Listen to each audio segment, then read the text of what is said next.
Welcome back to the Chattervast podcast. I'm your host, Chad. Thanks again for joining me today. I thought I'd start out by telling you about a new podcast that I've just launched with another friend of mine.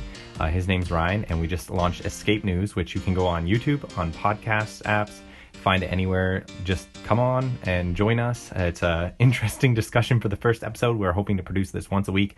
We're discussing news-related things. I'll be covering more of news that's happened in the past and then where that story is at this point. Things that fall by the wayside because more important news comes out and things you wonder like, hey, what happened to Syria or what are there still like fallout things from like Chernobyl or 3 Mile Island, or in this most recent episode, Deepwater Horizon is one that I talk about. And then my friend Ryan also covers the Abraham Accords, which was more recent, and some of the other things that he finds of interest. So we cover that in our new Escape News podcast. And you can find that on, like I said, on YouTube. Like, subscribe. That'd be great over there. And I had to design some very clicky headlines and thumbnails for that to draw in some audience, so it'll be interesting to see how that goes. We are taking suggestions from people, but we do have quite a list of topics and things to hit initially. So join us over there on Escape News. It'll be an interesting and fun discussion. Of course, once you get into some of these old news stories, you hit conspiracy theories. That's a lot of fun, I guess would be the term. So check it out over there. I'd greatly appreciate it. So I'd like to start off today's story. Today we're going to talk about Tesla. This will be a shorter episode. I'm not expecting to talk very long about these things because you've probably seen some of the stuff I'm talking about in the news. First, we're going to start off with Tesla. And basically, Tesla has released a new beta. I believe it's called Beta FD, or full driving, self-driving. And I think it's their 5th year beta, it was considered. And it's supposed to have, people are reading into it wrong. They think that it's supposed to be like completely self-driving, but it's still beta. It's the idea of it. And from what I've seen of videos, if you go watch, you can go on YouTube, and I'll click on that in a minute. I'll show you some stuff. It is incredible what it can do. Like, I'm not a Tesla fanboy in the sense that like they can be right about everything. Like Hyperloop is obviously, that's not going to work scientifically. That's not possible. What they're like saying they were going to achieve in the beginning. They're still going to build a tube that they can drive cars through, but that's not really what they were expecting in the beginning.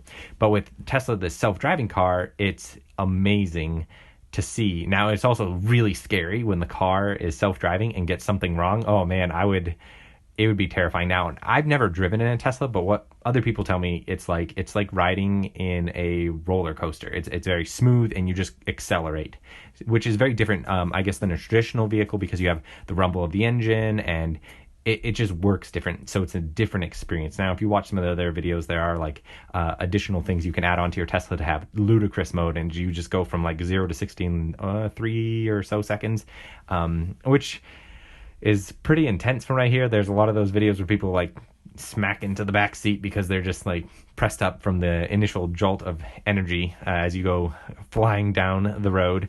But this is really interesting with the self-driving aspect of it. The vehicle obviously could do a lot of things that I've seen for years in other vehicles.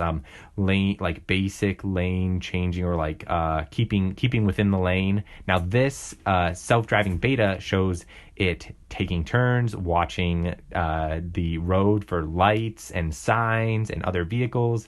It's amazing. It really is amazing that they were able to get to this point. And obviously, it's inevitable that we're going to move more and more into an automated type of world.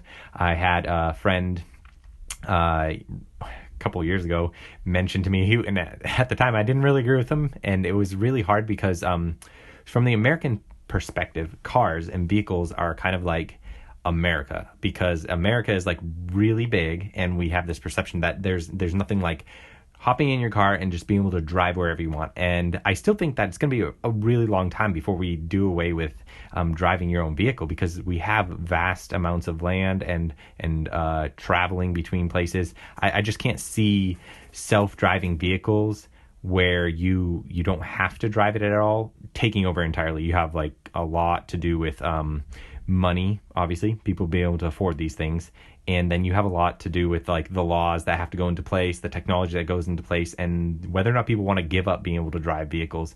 Now, obviously, there are a lot of people who are just like rather text and not deal with driving and have the vehicle drive itself. And I think we are moving that way, but I think we're still a while off. Anyways, going back to my friend, he had mentioned that at some point he thinks that cars are going to be like horses. People don't use horses generally for transportation here. I would say generally, almost like in any way, we don't really use it. I mean, there are probably some exceptions where you actually use it for necessary travel, but I don't even know what the statistic is on this. I should probably pull that, but it's really high as far as people don't use horses anymore. And he thinks that's going to be the same thing with driving your own vehicle. Vehicles obviously will still be around, but like driving your own vehicle, as far as a car goes, he thinks that's going to be something that you go to a place and you do it in a special occasion, just like you go to a pasture or a farm and you ride a horse, and that's a special thing that you pay for to do. But he thinks that someday that we'll get to that point with vehicles, that you don't drive vehicles. They all drive us. And if you want to drive a vehicle, you go somewhere like a NASCAR track or something to actually drive a vehicle to see what it's like. That is going to be incredible. If we ever get to that point, I don't know. It'll be a hard change, letting go of the steering wheel, literally. I've driven one of these one of these assisted vehicles that stays in the lane, and it's really amazing. It's somewhat terrifying because you're not in control, and I'm a person who likes to be in control of a situation. So when you're not in control of the vehicle and you were to the point where you didn't even have a steering wheel and it just picked you up at your house and drove you wherever you wanted, that would be quite a transition in society. And obviously you have some places where this is already happening. Waymo has been testing stuff like this in Phoenix, Arizona, where you can, they talk about this here in this article, Alphabet's Waymo, GM's Cruise, I guess Mercedes actually said they're like out of the business of self-driving vehicles. They're like, we're way too far behind. We can't even do this. But Waymo has been doing this for a while. They have a self-driving taxi service where they have safety drivers who ride in the taxi, and they're moving to eventually being, or I think they already are. They just began early this month. Early this month, after 3 years of testing, Waymo began offering driverless taxi rides to the general public. And so it's limited to a 50 square mile part of Phoenix, and only less than 100 driverless rides per week. And they're also monitored heavily by the Waymo staff because you're testing so much. Like, you have so much information. And obviously, we're designing the way that these vehicles drive for America. And it is completely different when you go to places where they drive on the other side of the road, where the cameras have to look for signs and how they're supposed to respond to things. I'm guessing they're like, for being a software, like being in development and being programming, I'm just like, that's going to be a nightmare, because you can't just like take a car and put it in another country and expect it to do well, because there are changes. And obviously in places where there isn't as much infrastructure, you also have that challenge, and you're basically relying on other vehicles and obstacles to delineate where the edges of where you can drive are. It sounds like a nightmare. I wouldn't want to be in that industry, but I know there's lots of headway they're making. So it's really interesting to see that Waymo's already going towards this completely driverless thing. And of course, you have haters on the other side of it. I was looking at one of these articles, and people immediately, you have like the Elon Musk fanboys who are just, everything he does is amazing. And you also have on the other side everybody who thinks this is just ridiculous. And anytime you have a character who's kind of like a Tony Stark-esque from the Avengers, where they're like rich and just eccentric and crazy into futuristic technologies, you're going to have people on both sides of the camp, strongly on both sides of the camp. I fall into, there's some really interesting things he's going to make and has made. And there are some things that he's just kind of off his rocker on. So I like to follow what he does, because there are things that Elon Musk and several of these other people that we're going to talk about in a minute really changed the world over the past 2 decades. It's amazing how much the world has changed. And obviously, people who've lived longer than since the 80s have watched the world change incredibly. I can't imagine like what it was like to be alive in the 30s or the 40s and the early 1900s. What the world is that we're living in now is just vastly different. So anyways, Tesla, if you want to check out on that, you can just go on YouTube, type in Tesla beta and watch. And it is incredible, some of these videos where the Tesla is just doing its own thing. There's tons of these things. And actually what Tesla did, I guess people who actually, so if you have a Tesla and you post your videos on YouTube and you regularly show the new features and stuff, they will include you in the beta because it was a limited beta for who could be part of it. And I guess they wanted to get the, the PR, and they gave it out to the people who were already like doing videos. I guess that's kind of there. So it's a win-win for Tesla because you already have people who are interested in it and already testing out things and already producing content for you and doing free content for you. Because obviously there's other people who are going to go watch it. So I'd check that out, go on YouTube and watch some of these videos. It's scary when something goes wrong, and how they have to like grab the wheel and like turn something or stop something. So we have some ways to go, but I don't think we're super far off, or they are very super far off from being completely driverless. Like, it is incredible how far they have come with this technology, and obviously they're going to continue to move forward with it. So before I move into the next topic, we're going to see sponsor today. This is from one of my stores called Love Adopts. It's about foster care and adoption t-shirts and paraphernalia, and you can pick up one of these t-shirts. This is my basic Adopt logo t-shirt. Just says Adopt, has a handprint with a heart on it, and there's a link in the description if you like, go pick one of those up. Any purchases of any of these things will go support the show. So going on with our next topic is the Big Tech Senate hearing. And if you don't know about this, it was boring.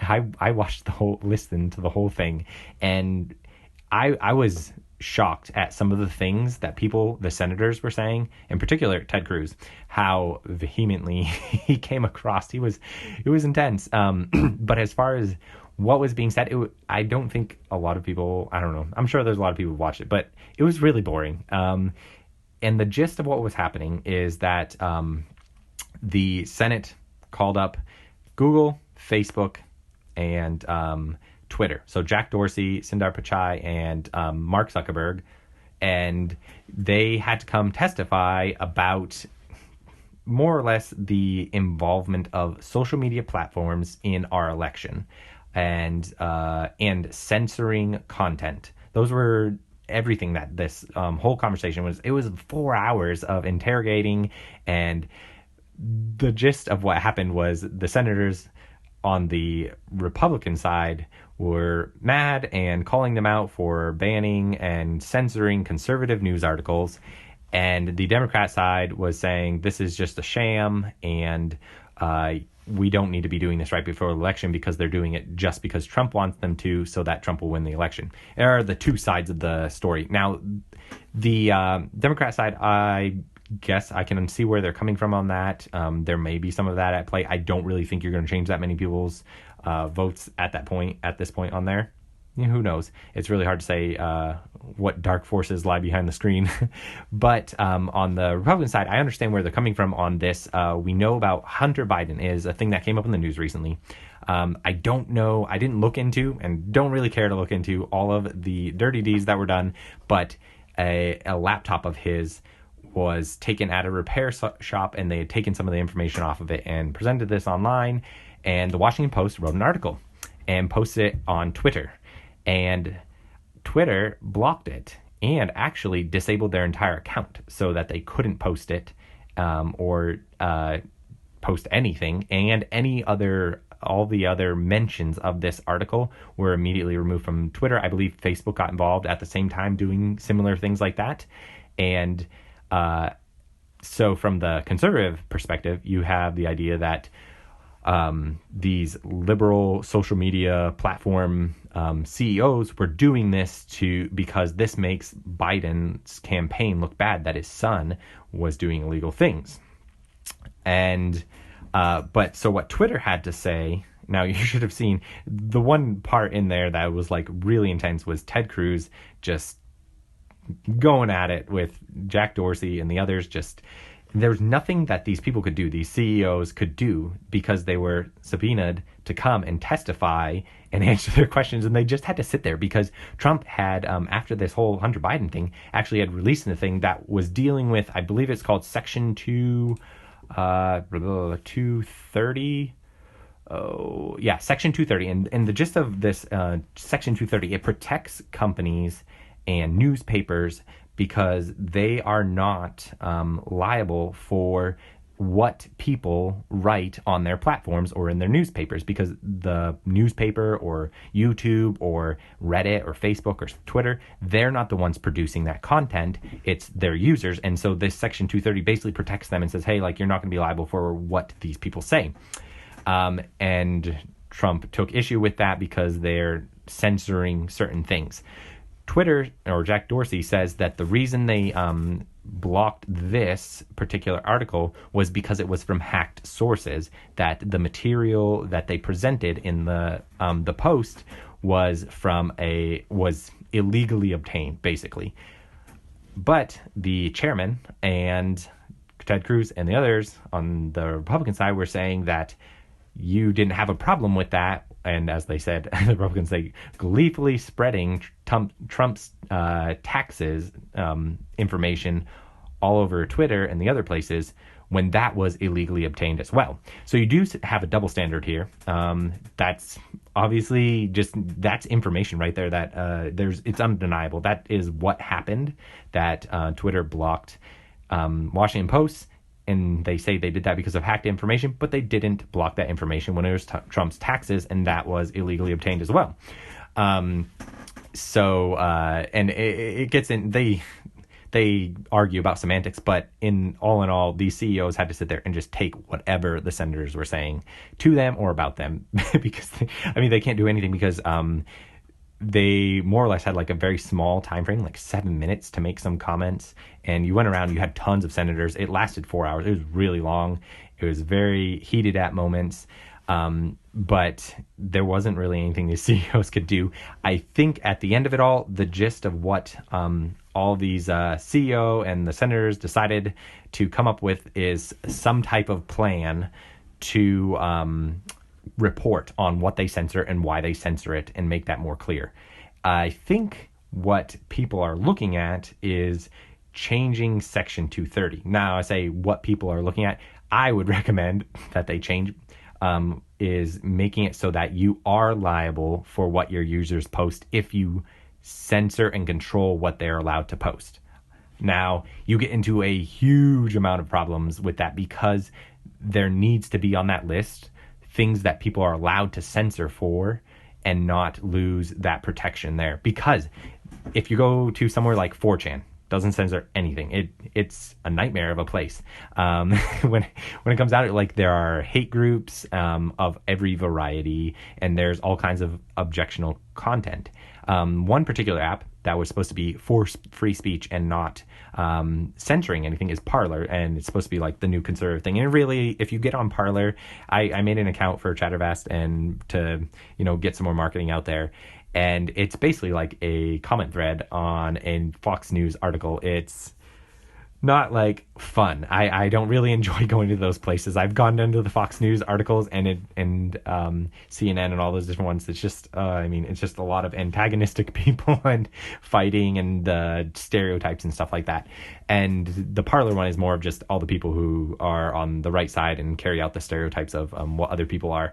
And obviously I fall more in the conservative camp, but some of that rhetoric definitely pushes me away from that adhering or joining with those people. But even Parler has found it that they have to make some rules shortly on, and some articles are very critical of them, but realistically they weren't doing anything that didn't make sense. They weren't against free speech. They were just trying to stop people from posting hate speech in terrorism, basically, and I think white supremacy or something, but mostly and pornographic content as well. So those were some of the things that they had to do on Parler, and that is something that you're going to have to deal with when you're dealing with this Section 230, when you're dealing with the internet and the anonymity that people have.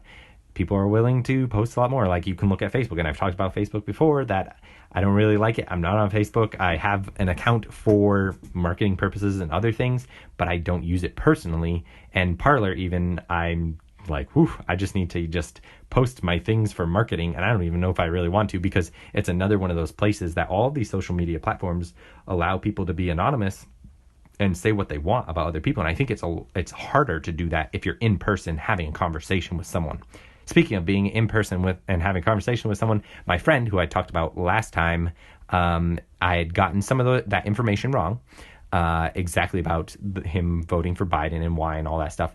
And I sent my podcast to him, partly for marketing. Hey, I have a new podcast. You can listen to it. But also because I talked about him and I thought it'd be fair to say, hey, can you listen to this? Tell me if I'm correct.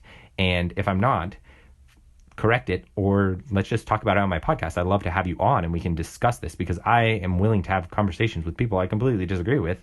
And I'm okay with walking away from conversations. I'm not saying that I completely disagree with him or anything like that. I'm just saying that in general, I want to have a conversation with people because I think that's important. I think what's going to happen with Parler and these other things, I've seen a lot of people call for, like, we need to have a conservative social media platform or YouTube or different things like that. Besides the whole fact that it's complicated and you have to have money and all that stuff, I think that's not going to help the problem of the disparity between the factions in the U.S. You're going to see more disunion and disjointedness in America the more that we separate into our little camps, and that it does not lead to a good nation for us or for our kids someday. So I think it's important that we have conversations with other people.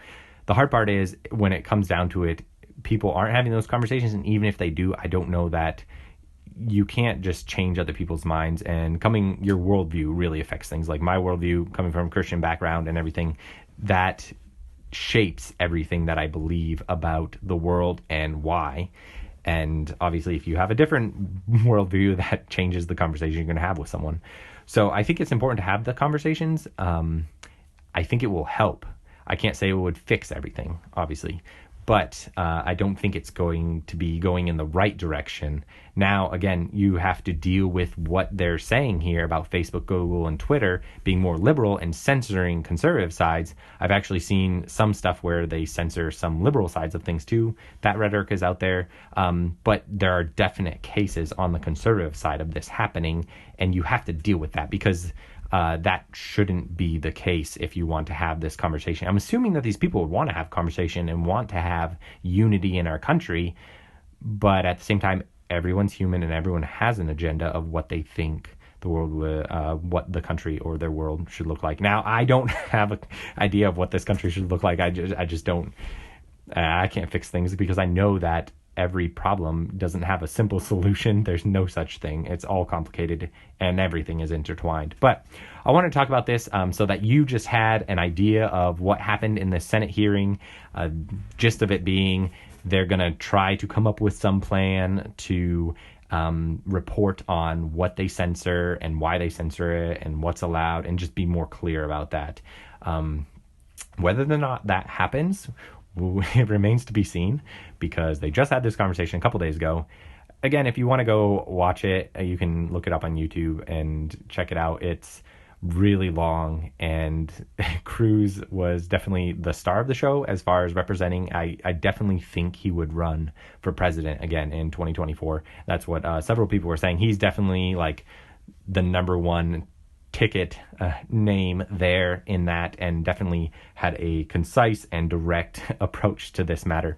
So that's all for today's show. If you want to subscribe, comment about some things going on in your world, or things you'd like to have a conversation about, if you're on podcast, please rate the show. If you'd like to go to Teespring, you can also pick up merch there. And of course, Patreon, support me there. I'd love to upgrade microphone or something like that. One of these days, this thing keeps just moving around a bunch, but at least I'm working on getting better audio quality and better video quality on this production with what I have. Thanks for joining me again today, and we'll see you next time.